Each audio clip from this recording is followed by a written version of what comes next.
El cielo de Berlín en abril de 1945 ya no tenía color de cielo. Era una mezcla sofocante de gris, negro y un rojo pulsante que parecía brotar del mismísimo infierno.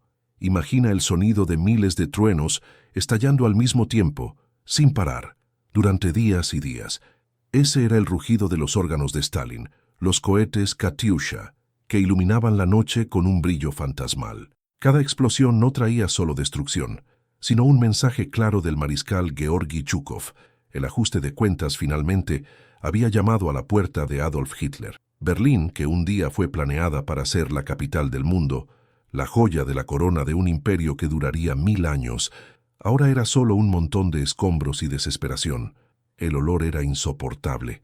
Era una mezcla metálica de sangre, el hedor acre de la pólvora quemada y el aroma dulce y empalagoso de los cuerpos pudriéndose bajo las ruinas de los edificios.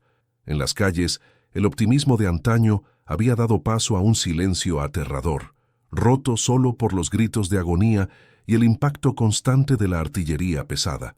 Para el soldado soviético promedio, el hombre al que llamaban cariñosamente Iván, esta no era simplemente una batalla más. No era una cuestión de estrategia militar o de conquistar territorio en el mapa. Para Iván, que marchó miles de kilómetros pisando las cenizas de sus propias aldeas quemadas en Rusia, esta era una misión de venganza pura y absoluta. Vieron a sus familias ser masacradas, sus hogares destruidos y su pueblo esclavizado. Ahora estaban en el corazón de la bestia, y sus ojos buscaban un objetivo específico. Buscaban a aquellos que lucían las runas de la muerte en sus uniformes negros o camuflados. Buscaban a las SS. Si eras un soldado común de la infantería alemana, tal vez existía una pequeña posibilidad de misericordia, pero si formabas parte de la élite fanática de Hitler, tu sentencia ya había sido firmada mucho antes del primer disparo en Berlín. Ser un soldado de las SS en 1945 era llevar un blanco invisible en la frente. Era saber que la rendición, para ti, no era una opción real, sino apenas el aplazamiento de una ejecución brutal. Mientras la ciudad ardía, el mariscal Georgi Zhukov, un hombre de hierro que no aceptaba nada menos que la aniquilación total del enemigo, lanzaba sus divisiones contra las defensas desesperadas de la capital. No le preocupaba el costo humano de sus propios hombres. Quería la cabeza de Hitler y la bandera roja ondeando en lo alto del Reichstag. Del otro lado, el general Helmut Weidling intentaba organizar lo que quedaba del ejército alemán. Era un hombre exhausto, atrapado entre la realidad de una derrota inevitable y las órdenes suicidas que llegaban desde las profundidades de la tierra. Allá abajo, en el Führerbunker, Adolf Hitler vivía sus últimos días en un delirio de mapas y ejércitos que solo existían en su cabeza. Estaba rodeado por sus seguidores más leales, como el SS Brigadeführer Wilhelm Mohnke, un fanático que recibió la misión imposible de defender el sector gubernamental hasta el último hombre. Mohnke y sus soldados de las SS sabían que el río Spree se estaba tiñendo de rojo y que las colinas de Seelow, la última puerta de entrada a la ciudad, se habían transformado en una picadora de carne humana. La tensión en el aire era algo que podías sentir en la piel, como la electricidad antes de una tormenta devastadora. El Tiergarten, el famoso parque central de Berlín, donde las familias solían pasear en los domingos soleados, ahora era un escenario de pesadilla. Árboles centenarios fueron reducidos a astillas por la metralla, y el suelo estaba repleto de cráteres y trincheras cavadas a toda prisa por ancianos y niños de la milicia popular, enviados a la muerte por un régimen que ya estaba muerto. Pero el foco principal de la furia soviética eran ellos, los hombres de Mohnke. Los soviéticos sabían que las SS eran la columna vertebral de la ideología nazi, los arquitectos de cada atrocidad cometida en las estepas rusas. Por eso, cuando el Ejército Rojo cercó Berlín, no solo estaban rodeando una ciudad, estaban cerrando una trampa mortal en torno a sus peores enemigos. La justicia que estaba a punto de aplicarse no vendría de tribunales o jueces, sino de la punta de las bayonetas y del cañón de los subfusiles PPSH. Prepárate para entender por qué, en 1945, portar el símbolo de las SS era una sentencia de muerte inmediata. Vamos a sumergirnos en las ruinas de una ciudad que se convirtió en una tumba, y ver de cerca lo que sucede cuando el odio acumulado por años estalla en una venganza sin límites. Si te apasionan estas historias épicas que moldearon nuestro mundo, si quieres entender la verdad cruda detrás de los grandes conflictos, suscríbete ahora y únete a nuestra legión de historiadores. No te pierdas ningún detalle de esta jornada por el lado más oscuro de la humanidad. La batalla por Berlín apenas comenzaba, y el precio de sangre sería el más alto jamás pagado en la historia moderna. El rugido del apocalipsis ya se escuchaba en cada esquina, y para los defensores de la esvástica no había a dónde correr ni dónde esconderse. El destino estaba sellado bajo el peso de las botas soviéticas que marchaban implacables hacia el centro del poder nazi. El fin estaba cerca, y sería escrito con la sangre de aquellos que creyeron ser los amos del mundo. El clima en Berlín era de una desesperación que las palabras apenas logran describir. Imagínate a ti mismo, un civil, escondido en un sótano húmedo, escuchando el sonido de edificios enteros derrumbándose sobre tu cabeza. El estruendo no paraba. Era un zumbido constante que vibraba en los dientes y hacía que el corazón se disparara. La comida se había terminado. El agua era un lujo y lo único que sobraba era el miedo. El miedo a lo que pasaría cuando la puerta del sótano fuera finalmente derribada por los soldados que venían del este. Los soviéticos no venían solo a ganar, venían a borrar cualquier rastro de resistencia. El mariscal Zhukov dio órdenes claras. Berlín debía ser tomada a cualquier precio antes del festivo de mayo. Y el costo se pagó en vidas humanas, metro a metro. El río Spree, que cruza la ciudad, se convirtió en una barrera de pesadilla. Sus aguas estaban llenas de escombros, tanques destruidos y cuerpos de soldados que intentaron cruzar y fueron cegados por el fuego cruzado. En medio de este caos, la figura del SS Brigadeführer Wilhelm Mohnke se alzaba como un símbolo de la resistencia fanática. La furia que ahora hervía en las orillas del río Spree no nació de la nada. Fue forjada en el fuego y la sangre, kilómetros atrás, cuando las puertas de Berlín fueron derribadas en las colinas de Zielou. El mariscal Georgi Zhukov, un hombre que no conocía la palabra piedad, sabía que para aplastar el corazón del nazismo necesitaría una fuerza que el mundo nunca había visto. No quería solo ganar una batalla, quería borrar un imperio de la faz de la tierra. Y para ello, tenía a su lado el mayor as bajo la manga, el odio acumulado de millones de soldados soviéticos, nuestro conocido soldado promedio, Iván, que marchaba con el corazón lleno de amargura y los ojos fijos en la venganza. Imagina el escenario. Antes de llegar al centro, en las colinas de Zielou, Zhukov ordenó un bombardeo tan intenso que el suelo parecía transformarse en líquido. Miles de cañones disparaban al mismo tiempo, creando un resplandor que podía verse a kilómetros de distancia. Era el sonido del juicio final, llegando para aquellos que un día creyeron ser una raza superior. Para el soldado soviético, cada disparo era una respuesta a las aldeas quemadas en Ucrania, a las madres que lloraban en Bielorrusia y a los millones de amigos que se quedaron en el camino desde 1941. No estaban allí para negociar. Estaban allí para cobrar una deuda que solo podía pagarse con sangre. Del otro lado, la resistencia era desesperada y ciega. El SS Brigadeführer Wilhelm Mohnke, un fanático que respiraba la ideología de Hitler, sabía que la derrota significaba el fin de todo en lo que creía. Él y sus hombres de las SS no eran soldados comunes, eran la élite del terror, los hombres que tenían las manos más sucias de toda la guerra. Para ellos, la rendición nunca fue una opción real. Sabían muy bien lo que habían hecho en la Unión Soviética, y sabían que si caían en manos del Ejército Rojo, no habría tribunal, no habría charla, y ciertamente no habría misericordia. Era luchar hasta el último hombre o enfrentar el pelotón de ejecución. Mientras Zhukov empujaba a sus divisiones de tanques y su infantería imparable, el general Helmut Weidling intentaba organizar lo que quedaba de la defensa. Era una misión imposible. Weidling miraba sus mapas y veía solo huecos donde deberían estar divisiones enteras. Estaba entre la espada y la pared. Por un lado, las órdenes suicidas de un Adolf Hitler cada vez más desconectado de la realidad dentro de su búnker. Por el otro, la marea roja que devoraba cuadra tras cuadra de la capital. El miedo era el combustible que mantenía a los defensores en pie, pero era un miedo diferente para cada uno. El soldado común de la Wehrmacht temía a la muerte, pero el soldado de las SS temía el ajuste de cuentas. La marcha rusa hacia las puertas de Berlín fue un rastro de destrucción absoluta. Iván, el soldado soviético, ya no veía seres humanos frente a él, veía solo al enemigo que necesitaba ser erradicado. La propaganda soviética había sido clara: maten a la bestia en su madriguera, y se lo tomaron al pie de la letra. En las carreteras que llevaban a la ciudad, el olor a diésel quemado se mezclaba con el de la carne chamuscada y la pólvora. Tanques T-34 pasaban por encima de todo lo que estuviera en el camino, transformando coches, caballos y barricadas improvisadas en una masa de metal y lodo.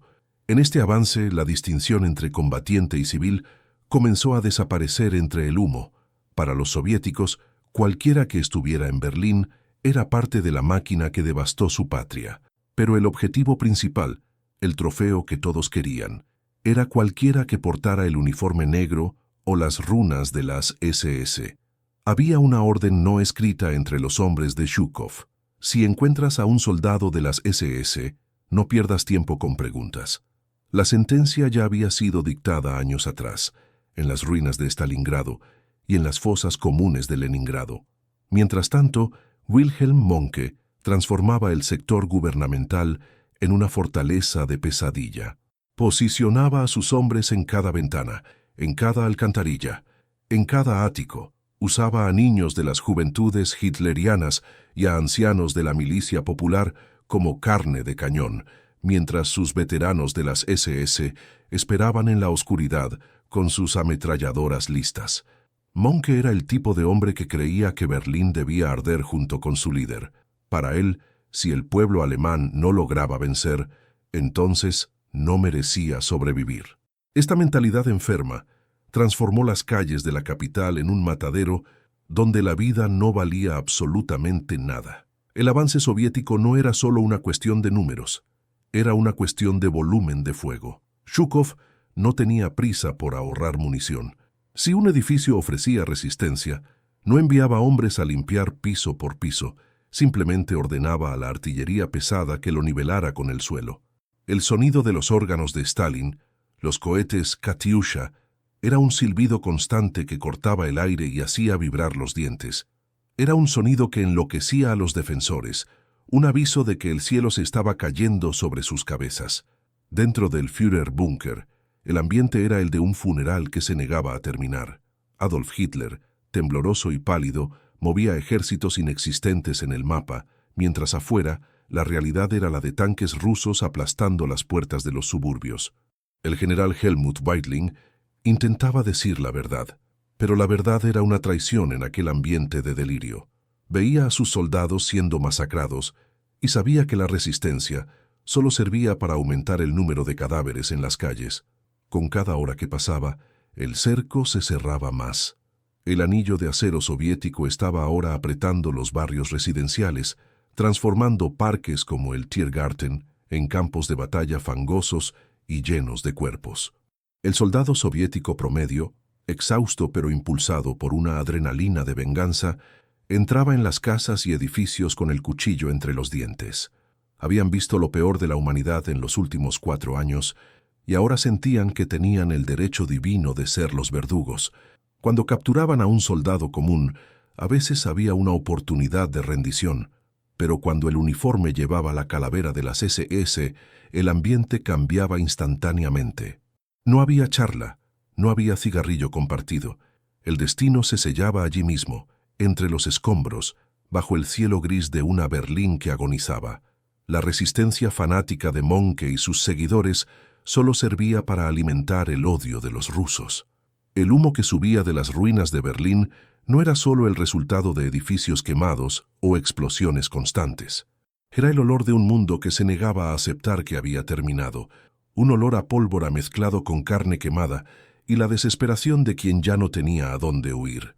Mientras el general Helmut Weidling intentaba, en medio de aquel caos, encontrar una lógica militar para defender una ciudad que ya era un cadáver, un grupo específico de hombres garantizaba que la agonía de Berlín fuera lo más lenta y dolorosa posible. Estamos hablando de las SS, la élite ideológica de Adolf Hitler, los hombres que llevaban la calavera en la gorra y el odio en el corazón.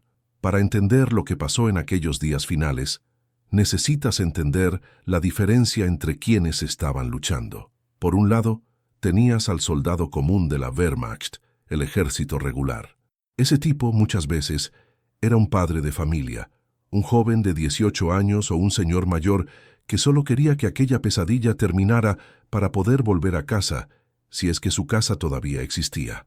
Pero del otro lado, repartidos por las esquinas estratégicas y atrincherados en el sector gubernamental, estaban los hombres de Wilhelm Mohnke.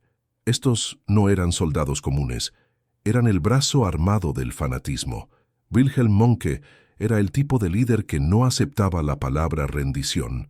Para él y sus seguidores de las SS, la guerra no se trataba de territorios o estrategia política, se trataba de una creencia ciega y absoluta. A medida que el cerco se apretaba, Mohnke transformó el centro de Berlín en una fortaleza de locura. El problema es que la furia de las SS no se dirigía solo a los soviéticos que avanzaban como una marea roja. Su objetivo también era el propio pueblo alemán. Imagina la escena. Un soldado de la Wehrmacht, exhausto, sin munición, y viendo a sus amigos ser despedazados por cohetes Katyusha, decide que ya no tiene sentido luchar. Suelta el fusil e intenta esconderse en un sótano. Si una patrulla de las SS lo encontraba, no había charla, no había tribunal y mucho menos misericordia.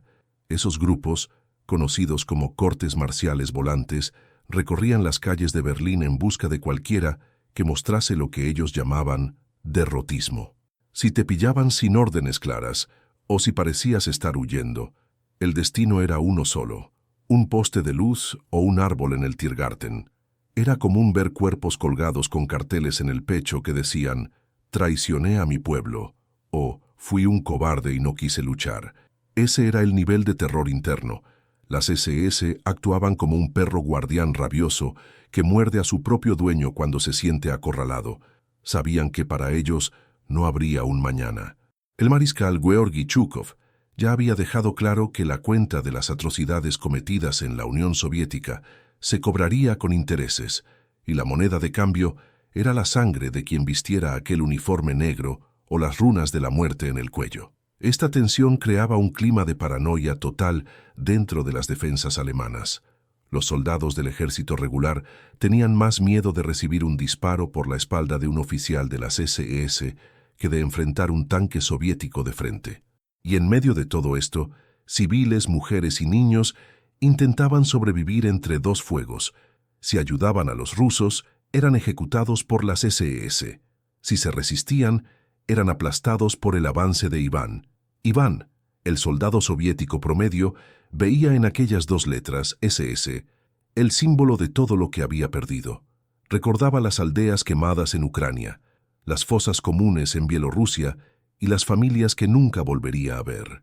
Cuando un soldado soviético capturaba a un miembro de la Wehrmacht, a veces había una oportunidad de ser prisionero, pero cuando la captura involucraba a las SS, el guión era otro. El odio era personal. Era una deuda de sangre que se estaba pagando en medio de los escombros de la Wilhelmstrasse. Wilhelm Mohnke, desde su puesto de mando cerca del Führerbunker, observaba el colapso de todo en lo que creía, pero en lugar de intentar salvar vidas, exigía más sacrificio. Él era el responsable de proteger la ciudadela, el área donde Adolf Hitler se escondía como una rata en un agujero. Para Mohnke, cada segundo de vida del dictador valía la muerte de 1000 hombres. Era una lealtad suicida, un pacto de muerte que arrastraba a Berlín entera al abismo. En las calles, el combate era de una brutalidad que desafía la imaginación. Las SS usaban todo lo que tenían: Panzerfausts para volar tanques, ametralladoras en ventanas de apartamentos e incluso niños de las juventudes hitlerianas que eran enviados a una muerte segura bajo la supervisión de estos oficiales fanáticos. No había honor allí, solo una voluntad enferma de destruir lo máximo posible antes del fin inevitable. El Tiergarten, que antes era el pulmón verde de Berlín, un lugar de paseo y belleza, se había transformado en un cementerio a cielo abierto. Los árboles que quedaban servían de horca. El olor a descomposición era tan fuerte que los soldados soviéticos decían que podían sentir el hedor de Berlín a kilómetros de distancia, antes incluso de ver la primera línea de edificios. Era el olor de la podredumbre moral de un régimen que se devoraba por dentro. Mientras tanto, el general Helmut Weidling chocaba con la intransigencia de Mohnke y las órdenes lunáticas que venían del búnker. Weidling veía la realidad. Sus hombres estaban sin comida, sin munición y siendo masacrados. Pero Mohnke y las SS eran los ojos y oídos de Hitler en la superficie. Eran el muro que impedía cualquier intento de rendición organizada. Preferían ver Berlín reducida a cenizas antes que ver una bandera blanca izada. Esta resistencia fanática solo servía para aumentar la sed de venganza de los hombres de Chukov. Cada soldado soviético muerto por un francotirador de las SS en una ruina significaba que, cuando aquel edificio fuera finalmente tomado, nadie saldría vivo de allí. La guerra había perdido cualquier rastro de reglas o convenciones. Era una lucha de exterminio pura y simple. La psicología de estos hombres de las SS en los días finales era algo sombrío. Muchos creían en milagros de última hora, en armas secretas que nunca llegarían, o simplemente estaban tan sumergidos en sangre que sabían que el único lugar que los esperaba era el infierno. Eran los arquitectos de su propio desastre y estaban decididos a hacer de Berlín su mausoleo monumental. El conflicto central ya no era ganar la guerra, porque todos sabían que eso era imposible. El ruido que se apoderó de los suburbios de Berlín en aquellos últimos días de abril no se parecía a nada de lo que los habitantes habían escuchado en años de bombardeos aéreos. Era un sonido metálico, rítmico y pesado, que hacía temblar el suelo como si la propia tierra tuviera una convulsión. Eran las orugas de los tanques T-34, los monstruos de acero soviéticos, avanzando sin piedad sobre las barricadas de escombros que los alemanes montaron a toda prisa. El mariscal Georgi Chukov no estaba allí para negociar ni para hacer un cerco diplomático. Tenía una prisa infernal. Quería entregar la cabeza de la bestia a Stalin a tiempo para las celebraciones de mayo, y cada minuto de retraso se pagaba con la sangre de miles de hombres. El polvo de ladrillo pulverizado se metía en los pulmones, dejando un sabor amargo a cal en la boca, que se mezclaba con el olor insoportable de la carne quemada y el humo denso del gasóleo. El escenario era un laberinto de edificios descascarados, donde cada ventana era un nido potencial de ametralladoras. Para el soldado soviético promedio, nuestro conocido Iván, aquella no era solo una etapa más de la guerra, era el ajuste de cuentas final, el momento de descargar todo el odio acumulado en 4 años de una invasión brutal, después de ver sus aldeas quemadas, sus madres asesinadas y sus camaradas apilados en fosas comunes. Los rusos no llegaban a Berlín con flores. Llegaban con sed de venganza destilada. La táctica de limpieza soviética era tan simple como cruel. Si un disparo salía de un sótano, aquel edificio dejaba de existir en cuestión de segundos. Los soviéticos usaban lanzallamas para barrer las plantas bajas, transformando apartamentos en hornos crematorios instantáneos. No había tiempo para preguntar quién estaba dentro. Se lanzaban granadas en cada rendija, en cada conducto de ventilación, incluso antes de que cualquier soldado pusiera un pie en el pasillo. Era una lucha de fieras, cara a cara, en la oscuridad total de las escaleras, donde el cañón de la ametralladora tocaba el pecho del enemigo antes incluso de apretar el gatillo. El combate urbano en Berlín no tenía nada de glorioso. Era un trabajo sucio de carnicero hecho en medio de las ruinas. Mientras las columnas de humo subían y oscurecían lo que quedaba del sol, el general Helmut Weidling intentaba organizar lo que restaba de la defensa de la capital. Pero, ¿qué defensa? Era un hombre atrapado entre el martillo y el yunque. Por un lado, recibía órdenes lunáticas del Führerbunker, donde Adolf Hitler, aislado de la realidad, insistía en movimientos de tropas que solo existían en los mapas rotos sobre la mesa. Por el otro, veía a sus soldados siendo triturados por la maquinaria de guerra de Chukov. Weidling sabía que estaba al mando de fantasmas, ancianos de la milicia popular y niños de las juventudes hitlerianas que apenas podían con el peso de un fusil. Pero el asunto se volvía mucho más oscuro cuando se trataba de las SS. El SS Brigadeführer Wilhelm Mohnke era el encargado de defender el sector central, el llamado Sector Z, que protegía el corazón del régimen y el búnker del dictador. Mohnke y sus hombres de las SS sabían muy bien que para ellos no existía el mañana. El soldado de las SS era el objetivo número uno de la furia rusa. Si un soldado soviético veía las runas de la muerte en el cuello de un prisionero o el tatuaje del grupo sanguíneo bajo el brazo, la conversación terminaba ahí mismo. Para las SS no había rendición aceptable, no había campos de prisioneros en el horizonte. Era la ejecución sumaria al borde de un cráter de bomba, o ser fusilado en medio de la calle, mientras intentabas levantar las manos. Sabiendo esto, luchaban con la ferocidad de animales acorralados, transformando cada cuadra de Berlín en un matadero. La resistencia era desesperada porque era la resistencia de quien ya estaba condenado a muerte. En las orillas del río Spree, el escenario era de película de terror. Las aguas, que un día fueron el orgullo de la ciudad, ahora eran un caldo grisáceo y rojo, atascado de escombros y cuerpos que flotaban entre caballos muertos y trozos de tanques destruidos. Se volaban puentes a cada momento, lanzando a defensores y atacantes al fondo del río. El sonido de las explosiones era constante, un martilleo gigante que nunca paraba, día o noche, destrozando los nervios de quienes seguían vivos. Berlín se había convertido en una picadora de carne a escala industrial. Los soviéticos no avanzaban por las calles abiertas, donde serían blancos fáciles para los Panzerfausts alemanes. Avanzaban por dentro de las casas. Usaban mazos y explosivos para abrir agujeros en las paredes laterales, pasando de una sala a otra, de una habitación a otra. Imagina la escena, una familia escondida en un rincón de la sala, y de repente la pared explota y decenas de soldados rusos entran disparando a todo lo que se mueve. Era una guerra donde la línea de frente era la puerta de tu cocina. El impacto psicológico de esto era devastador. El soldado soviético, Iván, estaba al límite de la cordura. Veía morir a sus amigos por culpa de un francotirador escondido en una chimenea y cuando capturaba al tirador, la venganza era lenta y dolorosa. No había piedad para quienes defendían el régimen que casi borró a la Unión Soviética del mapa. Y mientras el pueblo de Berlín pasaba hambre, bebiendo agua de charcos y escondiéndose en metros inundados, la élite de las SS continuaba empujando a civiles a la línea de fuego, usando a mujeres y ancianos como escudos humanos o forzándolos a cavar trincheras bajo el fuego de artillería.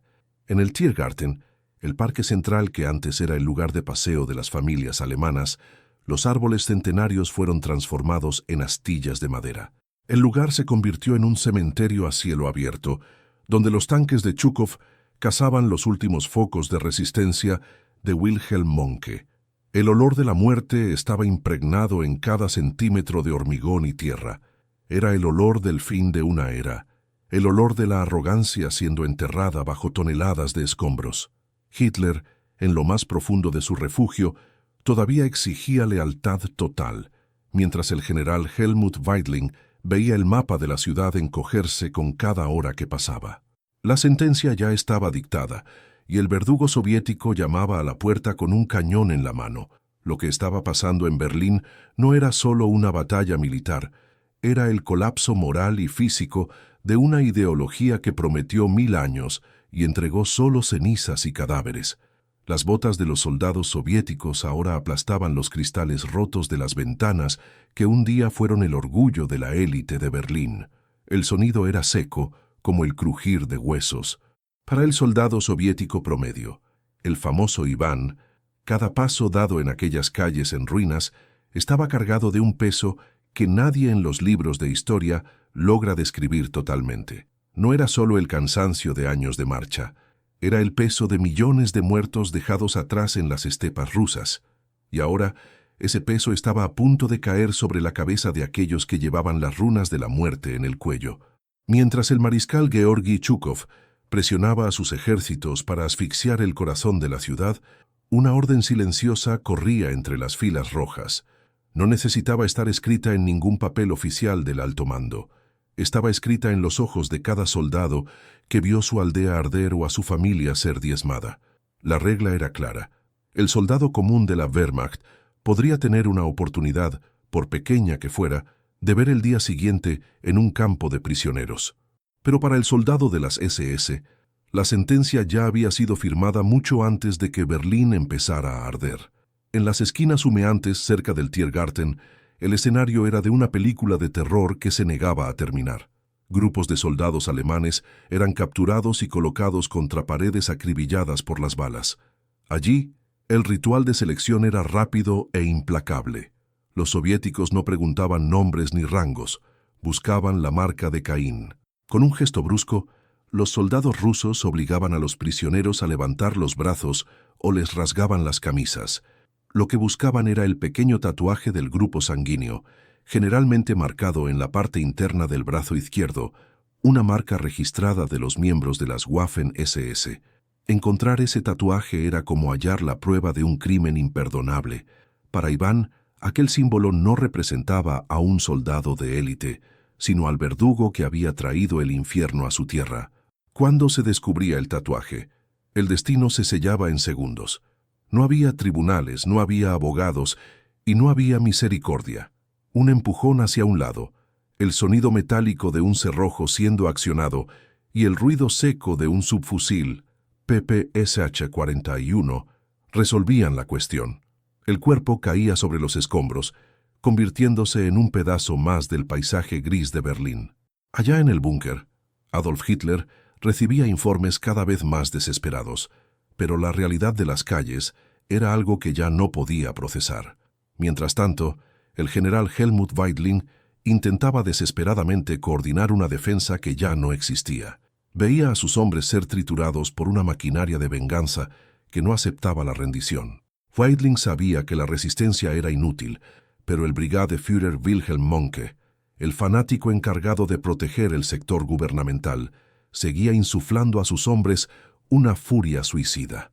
Mohnke decía que los rusos harían cosas terribles con cualquiera que se rindiera, especialmente con los de las SS, y, en cierto modo, no mentía.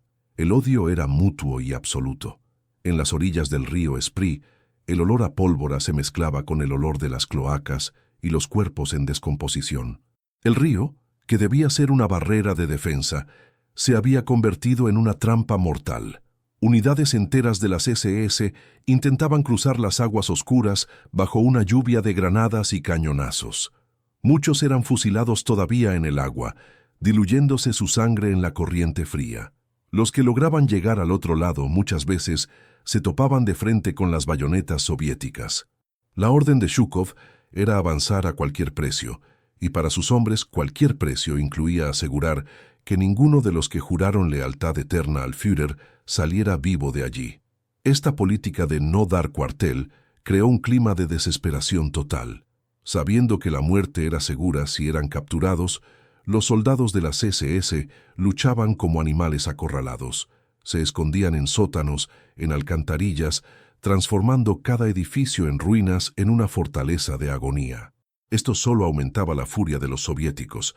Si un edificio resistía, los tanques de Zhukov simplemente lo reducían a polvo con disparos a quemarropa, sin importar si había civiles o heridos dentro. La distinción entre combatiente y no combatiente había desaparecido entre el humo negro que cubría el Reichstag. El soldado soviético promedio ya no veía seres humanos al otro lado, veía blancos. Veía a los responsables de años de hambre y miedo.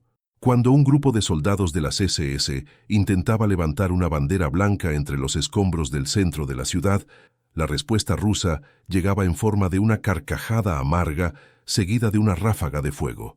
La rendición era un lujo que los soviéticos sentían que las SS no tenían derecho a pedir. Al fin y al cabo, ¿cuántas veces esos mismos hombres habían negado la misericordia a los prisioneros rusos en las llanuras de Ucrania o en los bosques de Bielorrusia? Era el ajuste de cuentas final, un ojo por ojo que se estaba cobrando con intereses de sangre. En el Tiergarten, el parque que antes era el pulmón verde de Berlín, los árboles ahora eran esqueletos carbonizados. Allí, el combate cuerpo a cuerpo era constante. El ruido de cuchillos, culatazos y gritos ahogados llenaba el aire entre las explosiones de artillería. Los soviéticos cazaban a los miembros de las SS como si estuvieran en una limpieza de plagas. Si un oficial de las SS era capturado vivo, muchas veces se le mantenía así solo el tiempo suficiente para ser interrogado de forma brutal antes de encontrar su fin en una fosa común. Mientras tanto, civiles alemanes, mujeres y ancianos presenciaban todo esto escondidos en refugios húmedos, temblando con cada explosión. Veían a sus protectores de las SS ser cazados y ejecutados en las calles. El colapso moral era total. Aquellos que antes desfilaban con uniformes impecables y aires de superioridad, ahora eran figuras deplorables, cubiertas de lodo y sangre, suplicando por una vida que ellos mismos habían enseñado al mundo a no valorar. La crueldad de esta fase de la batalla no era solo física, era psicológica. Los soviéticos usaban altavoces para anunciar que la hora del juicio había llegado. Llamaban a los soldados de las SS por los nombres de sus divisiones, prometiendo que ninguno de ellos volvería a casa. Y para la mayoría esa promesa se cumplió. El general Helmut Weidling veía sus mapas teñirse de rojo, no solo con el avance soviético, sino con la sangre de una generación que fue sacrificada en el altar de una ideología de muerte. La sentencia sumaria aplicada en las calles de Berlín fue el capítulo más sombrío de una guerra que ya lo había visto todo. El Reichstag se erguía en el horizonte como un esqueleto de piedra, una carcasa grisácea que parecía observar el fin del mundo. Para el mariscal Georgi Zhukov, aquel edificio no era solo un montón de escombros y columnas rotas. Era el premio final. Era el corazón de la bestia que había venido a cazar desde las estepas rusas.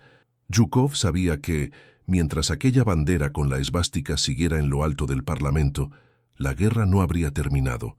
Tenía prisa. El día 1 de mayo se acercaba, el gran festivo soviético, y quería entregar la cabeza de Berlín como un regalo para Stalin. Pero entre los tanques de Zhukov y la victoria final, existía un espacio abierto que se convertiría en el mayor matadero de la historia moderna, la Königsplatz. Imagina un campo de fútbol gigante, pero sin césped, solo cráteres de bombas, lodo negro y el olor insoportable de cuerpos en descomposición que nadie tenía tiempo de enterrar. Cruzar aquel espacio era pedir la muerte. El general Helmut Weidling, mirando a través de sus binoculares desde algún sótano húmedo, sabía que la resistencia era inútil, pero las órdenes que llegaban del Führerbunker eran claras, ni un paso atrás. Y quienes estaban allí para asegurar que nadie retrocediera eran los hombres de élite. En el sector gubernamental, el SS Brigade Führer, Wilhelm Mohnke, comandaba lo que quedaba del fanatismo nazi. Mohnke no era un soldado común, era un devoto de la muerte, encargado de proteger la manzana donde Adolf Hitler esperaba su fin. Lo que hacía que el asalto al Reichstag fuera algo aún más bizarro y cruel era quienes estaban defendiendo el edificio. No eran solo alemanes. Allí, atrincherados entre estatuas destrozadas y pasillos oscuros, estaban voluntarios extranjeros de las SS. Había gente de Francia, de Escandinavia, de los países bálticos. Eran hombres que habían quemado todos los puentes tras de sí. Sabían que, si volvían a sus países, serían fusilados como traidores. Si caían en manos del soldado soviético promedio, Iván, la muerte sería lenta y dolorosa. Para estos soldados de las SS, la única salida era la bala o el veneno. Luchaban con la furia de quien ya está en el infierno y ha decidido llevarse al máximo número de enemigos posible con él. Cuando Zhukov dio la orden de ataque, el cielo de Berlín simplemente desapareció bajo el fuego de la artillería. Miles de cohetes Katyusha cortaron el aire con aquel silbido que hacía temblar los dientes de los soldados. El impacto era tan fuerte que los edificios que aún seguían en pie parecían deshacerse como castillos de arena. El soldado soviético, Iván, avanzaba a gritos, corriendo entre las explosiones. Muchos ni siquiera llegaban a la mitad del camino. El fuego de las ametralladoras de las SS, apostadas en las ventanas del Reichstag, cegaba las filas rusas como una hoz. El río Spree, justo al lado, estaba tan lleno de escombros y cadáveres que el agua apenas podía fluir. Era un río de sangre y metal. pero la marea roja era imparable. A Zhukov no le importaba el costo humano. Tenía hombres de sobra y una sed de venganza que ardía más que el propio fuego de la guerra. Cuando los primeros soviéticos lograron finalmente entrar en el Reichstag, la batalla cambió de cara. Dejó de ser una guerra de tanques y cañones para convertirse en una pesadilla de combate cuerpo a cuerpo. Dentro del edificio no había luz. La única iluminación provenía de los fogonazos de las granadas y los chorros de fuego de los lanzallamas que iluminaban los pasillos por fracciones de segundo. El olor allí dentro era una mezcla de hormigón quemado, carne tostada y el ozono de las explosiones. Cada habitación, cada despacho, cada tramo de escalera era una fortaleza. Los soldados de las SS se escondían en los sótanos y en los conductos de ventilación, esperando a que los rusos pasaran para dispararles por la espalda. Era una lucha de ratas, un juego del escondite donde el premio era una muerte brutal. Iván no hacía prisioneros si veía las runas de las SS en el uniforme. Si el soldado tenía la marca del grupo de élite de Hitler, la sentencia se ejecutaba allí mismo, con un culatazo o una ráfaga a quemarropa. No había tribunales, no había apelación. Era la justicia de las calles de Berlín aplicándose en medio del caos. Allá abajo, en el silencio sepulcral del Führerbunker, Adolf Hitler recibía los informes de que el Reichstag estaba cayendo. La distancia entre el búnker y el Parlamento era corta, pero parecía un abismo.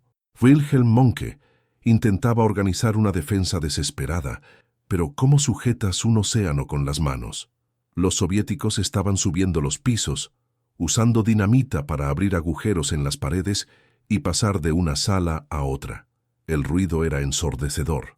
Gritos en ruso, insultos en alemán y el sonido seco de las bayonetas entrando en la carne. Los defensores franceses de la división SS Charlemagne luchaban con una desesperación que asustaba incluso a los veteranos soviéticos.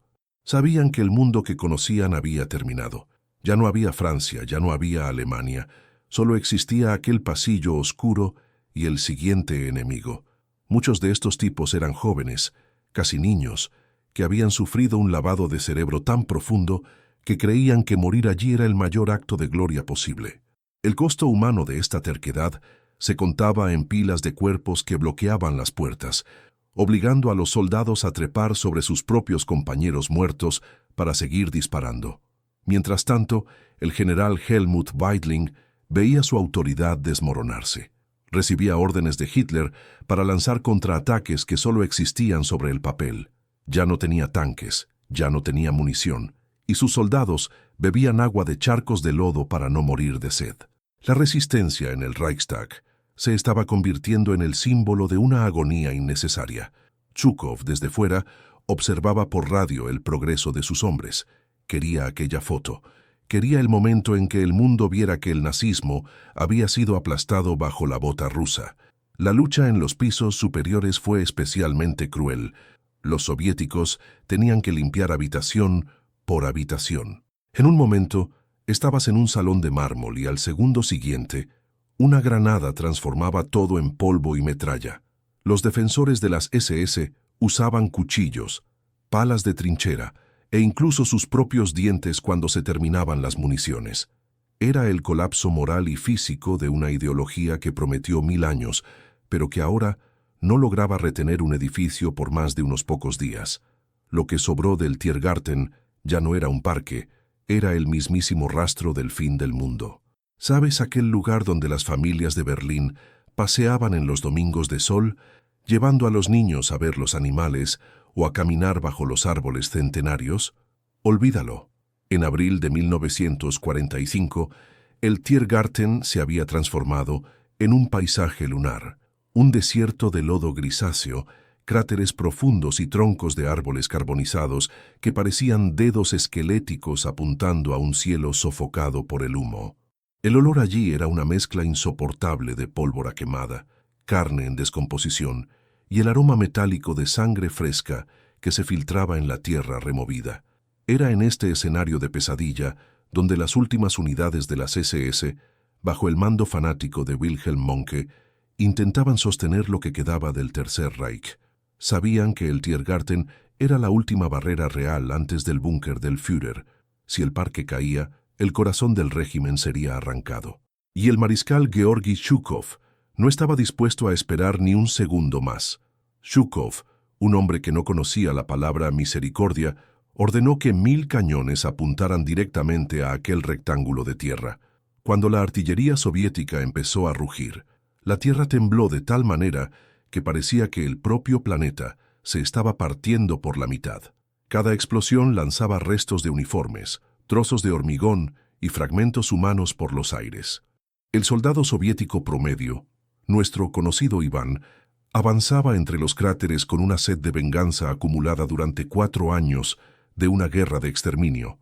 Para estos hombres, ver a un soldado de las SS en el Tiergarten no era ver a un enemigo común, era ver al monstruo que quemó sus aldeas y mató a sus familias en Rusia. La orden implícita era clara. No había lugar para la rendición cuando se trataba de la élite de Hitler.